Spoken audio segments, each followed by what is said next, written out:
Hello everyone, welcome to CNA, the daily newspaper analysis. So today we are back with the following content of list to discuss. So let's discuss. The first topic says about the Nicobar project. Okay, so we know that the Nicobar project gets exempt for diversion of 130 square kilometer of forest.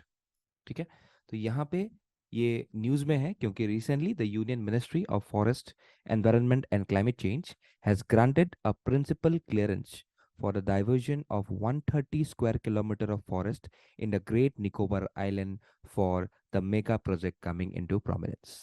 So ये mega project क्या है? So we know about the location of this Nicobar Island. You can see over here, okay, which is strategically very important for a country like India because India needs to explore these regions from the dynamics and the dynamics of the region basically located at a proximity towards the Strait of Malacca. And to counter Chinese aggressions, we need this area very much of developed so that we could have a greater monitoring of the Chinese aggression in this area. Okay, so the mega project in Great Nicobar Islands includes a transshipment port, okay, an airport, a power plant and a greenfield township. तो यहाँ देख सकते हो एक transshipment port है, एक airport है, एक पावर प्लांट बनाएंगे और एक ग्रीनफील्ड टाउनशिप कराएंगे. ठीक है, so this project is getting implemented by Andaman and Nicobar integrated development corporation. ठीक है, और ये किसके कंसीव किसके डायरेक्टली विजन प्लान के अंदर आता है? ये नीति आयोग के विजन प्लान के अंदर आते हैं. ठीक है, so the key condition for the clearance of the project is the submission of a detail scheme for the compensatory afforestation which is to be done on some of the non-notified forest land in Haryana. ठीक है, so what is the ecological impact of this project? अगर मैं ecologically impact का यहाँ पे देखूं, because this land is a high dominance of some of the critically endangered Nicobarese shrew, the great Nicobarese crake, the Nicobarese frog. देख सकते हो photos यहाँ पे. The Nicobar cat snake, the new shrimp that is known as the lipin, and a new lizard and a stake of the lycodon species that is yet to be described. ठीक है, तो यहाँ पे देख सकते हो इसमें कितना रिच डाइवर्सिटी है about the flora as well as the fauna. तो यहाँ पे अगर ये प्रोजेक्ट किया जाएगा तो obviously it will impact the ecology. तो firstly if this says that the area of the project which is nearly 15% of the thickly forested the great Nicobar island, okay, which is spread over around 900 square kilometer, and this is one of the largest single such forest diversions in recent times. So it is nearly quarter of all forest land being diverted in the past 3 years across the country, that is the period being from 2015 to around 2018. ठीक है, और secondly इसका क्या dimension है? Secondly the ministries own estimate suggest that around 8.5 lakh trees will have to be cut in this project, and this is doubtly significant because these are primarily evergreen tropical forest with high biological diversity and also high endemism. मतलब ये इस जगह के वजह बावजूद कहीं और पे नहीं मिलता है. So this is purely endemic to this area. Thirdly, the project area is home to the rare flora and fauna, which I have already discussed. Okay, तो यहाँ पे जो Nicobar macaque and the saltwater crocodiles as well as the species of snakes, these are very prevalent and they are also endemic to this region. तो इसीलिए यहाँ पे हम लोग देखना पड़ेगा कि हम लोग का ये जो ग्रेट निकोबार का जो प्रोजेक्ट है, okay, this project is barely killing some of the 15% of the thickly forested great Nicobar island. उसके बाद यहाँ पे बहुत सारे पेड़ काटे जाएंगे. इसके बाद it will directly affect the flora and fauna of this region. Therefore, this is presently is news. ठीक है, लेकिन यहाँ पे देख सकते हैं कि like Nicobar projects get assent for diversion of around 130 square kilometre of forest. ठीक है, तो यहाँ पे अभी इसका काम शुरू किया जाएगा with the Andaman and Nicobar integrated development corporation. ठीक है, तो यहाँ पे हम लोग जो मेगा 72,000 करोड़ प्रोजेक्ट है ये यहाँ पे हम लोग लगाएंगे in this great Nicobar, so as to emancipate the region into a greater hub of the transshipment port, airport, power plant and a green field township. ठीक है, चलो नेक्स्ट पे आते हैं. Going with the Kaveri south wildlife sanctuary. तो यहाँ पे क्या बोला गया है? We know that recently the Tamil Nadu government, okay, they went on for clearing an area of reserve forest that is Krishnagiri and Dharmapuri districts of the Kaveri South Wildlife District under the sanctuaries. So the Tamil Nadu government has notified this sanctuary, that is the wildlife sanctuary, as the 17th wildlife sanctuary in the state. So the location of this sanctuary is basically spread across the reserve forest of Krishnagiri and Dharmapuri districts, जो मैंने अभी भी बोला है. So the Kaveri South Wildlife Sanctuaries adjoins the Kaveri North Wildlife Sanctuary in Tamil Nadu, while the Kaveri Wildlife Sanctuary in Karnataka. So the declared landscapes lends continuity to the Nilgiri Biosphere Reserves through two tiger reserves and one wildlife sanctuary. तो ये दो tiger reserves कौन कौन सा है?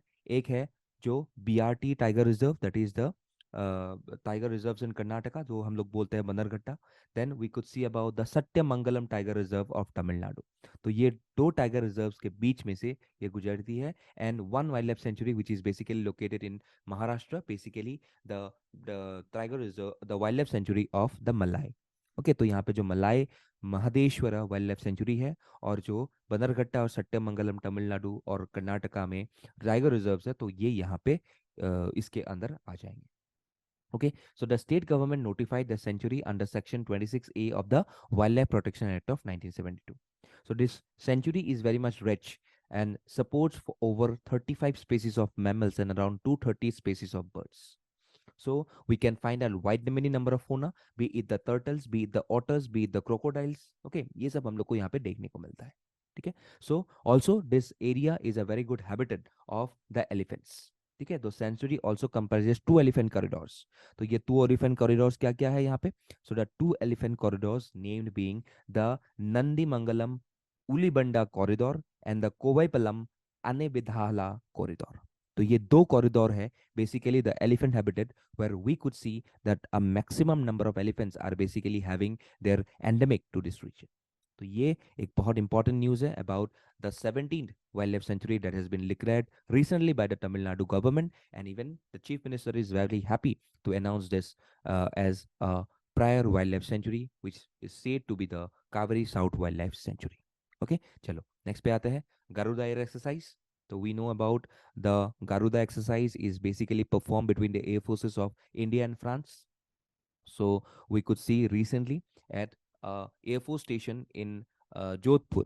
Okay, and also the French Air and Space Force. Okay, that is known as the, जैसे हम लोग का यहाँ पे IAF बोला जाता है, तो उन लोग का वहाँ पे FASF बोला जाता है, that is the French Air and Space Force.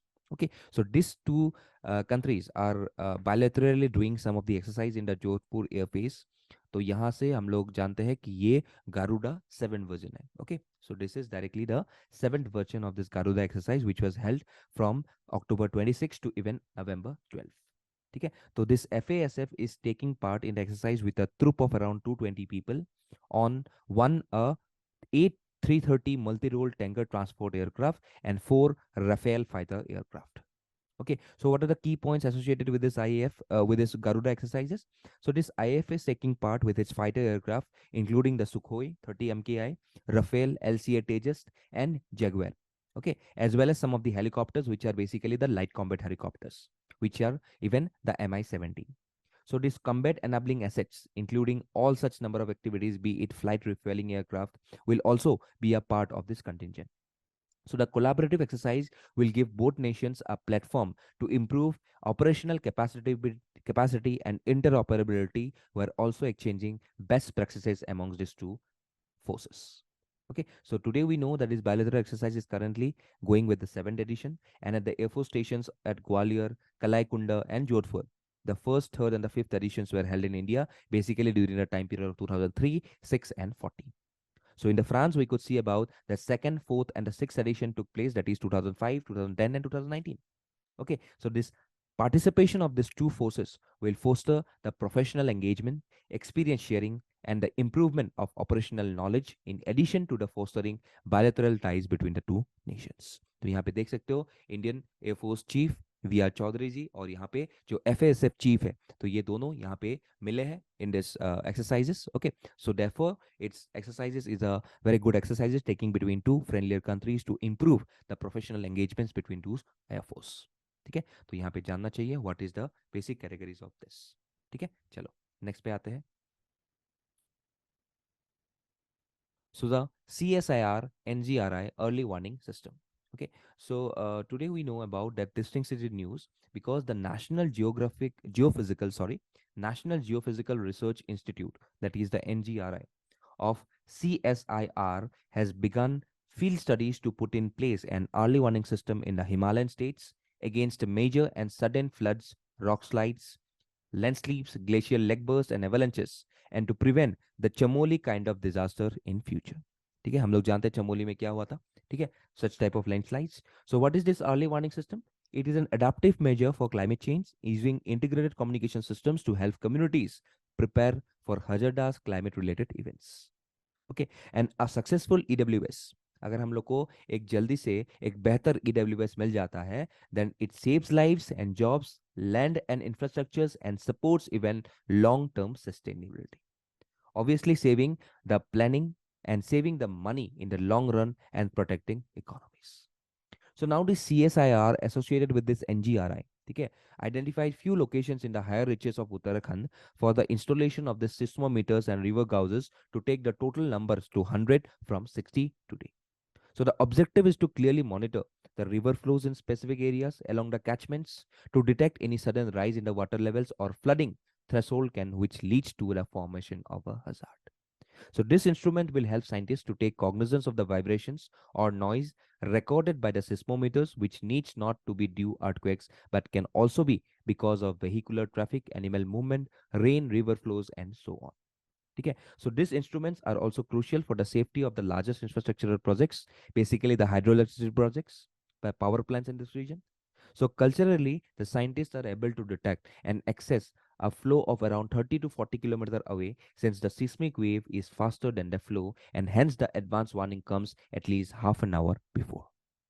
तो इसीलिए यहाँ पे जो अर्ली वार्निंग सिस्टम है, तो ये अर्ली वार्निंग सिस्टम के लिए हम लोग यहाँ पे बहुत तेजी से ये सिस्टम्स बैठा रहे हैं, तो सो डेट कल परसों हम लोग जो यहाँ पे हम लोग फेस किए थे in the recent times period, about the avalanches, about the landslides, about the rocks falling, ठीक है, about the floods, about the cloud burst, तो ये सब हम लोग ना देखने को मिले.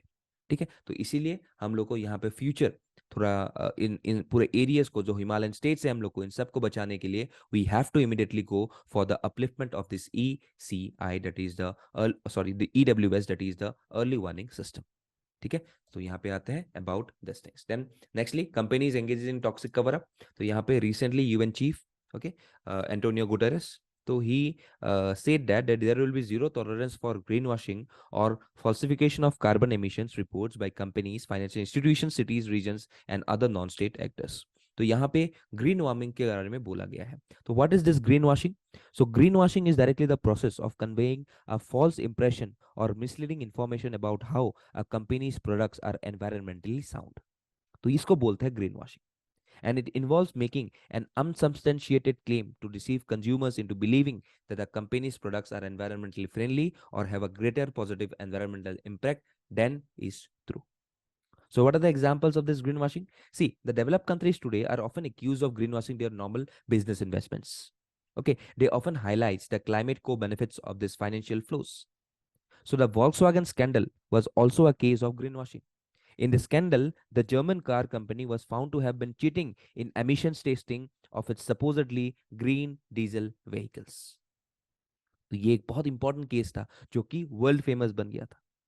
So now, what is being done to address this greenwashing by these non-state actors? See, now an expert group formed by the UN Secretary General in 2021 suggested remedial actions to address a surplus of confusion and deficit of credibility over net zero targets of non-state entities. And the report has given several recommendations. First, क्या बोला इन लोग ने? Corporations pursuing net zero targets must not be allowed to make fresh investment in fossil fuels. ठीक है, जो corporations बोल रहे हैं कि हम लोग net zero target emissions meet करेंगे, तो उन लोग को फ्रेश इन्वेस्टमेंट्स अलाउ नहीं करना चाहिए in the basics of fossil fuels. फिर बोला जाता है corporations must be asked to present short-term emission reduction goals on the path to achieving net zero and must bring an end to all activities that leads to deforestation. तो उन लोग को short term goal देना चाहिए so that they could reduce the pollution and dependence on the fossil fuels much earlier as they are predicting. Also, the corporation has been advised not to use offset mechanism at the start of the journey to produce net zero status. And lastly, creation of regulatory structures and standards as soon as possible to control such number of non-state actors in publishing false greenwashing. ठीक है, तो ये था about this UN chief saying about that how companies today is engaging in toxic cover up by going in for the green washing. ठीक है, तो next पे आते हैं. Lastly, saying about a clearer picture of Agnipath. तो यहाँ पे अग्निपथ के बारे में बोला गया है. So we know about this scheme, that is the Agnipath, because under this Agnipath scheme, nearly 50,000 soldiers, that is the Agnibees, will be recruited every year. And the majority of the recruits will be serviced from the 4 years, and only 25% will be retained in service for the next 15 years as permanent cadets. So the recruitment really saw a positive response both among the boys as well as the girls. And the first batch of the Agnibees are on the way to their training centers. So there are various number of demerits or merits of any policy that should be debated, and feedback generated should be used to make it more robust. Okay, so just like the cloud of the dust that rose after announcement of the Agnipath scheme, the HR policies, that is the human regulation policy of the government in the past, have also attracted controversies. For instance, यहाँ पे मैं अगर बोलूँ about 1998, when the retirement age for all central government employees, including the armed forces personnel, were raised by 2 years, a similar hue and cry was observed. So the changes in training and the bonding aspects should be at the need of the time. Earlier, the standard of education was low, and even the threshold of technical knowledge was low. So a longer training period was justified. Nowadays, the youths are technologically savvy. Okay, and the foreign service chiefs and delegations have also shown affirmations of this aspect while formulating the Agnipath scheme. So the bonding and spirit is another aspect that was discussed at length. And it should also be noted that the most gallantry award winners had a younger profile. So the highlights with young soldiers have more risk-taking abilities. Also, if I see about the later absorption aspect of the scheme was also deliberately while formulating it, it implies the absorption of Agnivees after 4 years into the CAPFs, state police, and even in other ministries. So since the first batch of Agnivees would be released only after 4 years, the issue would be considered later. So now the aspect of pension and medical cover are under immediate consideration. कि इन लोग को नौकरी जब इन लोग का हो जाएगा तो इसके बाद ये लोग क्या करेंगे. So obviously यहाँ पे डिस्कस किया गया है about their pension and medical cover, and this will give some type of certainty and urgency to the legal and non-discriminatory revisions of these policies. So अगर मैं यहाँ पे एक gist में बोलूँ, according to even a United Nations report, India has the youngest population in the world, and this can be turned into a demographic dividend if it is disciplined, imbued with nationalistic fervor or something. So the scheme will benefit the individual, the armed forces, and ultimately the nation. So though the scheme has some teething troubles, it should be remembered that even the Constitution of India has undergone 105 amendments. So with mid-course corrections and collectively resolving to make it a success, all issues can be addressed. So now if I say about the basic intent behind this Agnipath scheme is to benefit not only the youth of the country, but also the armed forces and the nation. And there are some issues in the policies that can be solved in due course of time to make it a huge success. ठीक है, तो यहाँ पे वही बात बोला गया है, डिस्कस किया गया है कि how we could make the picture of Agnipath more clear to the people who are joining it and to the society who are criticising it. ठीक है, तो यहाँ पे वही सब बात बोला गया है. Lastly, we have got this all MCQs. Please apply with MCQs and do join our Telegram and the WhatsApp channel for the further updates as well as to get some of the free study materials. So that's all for today. Thank you and Jai Hind.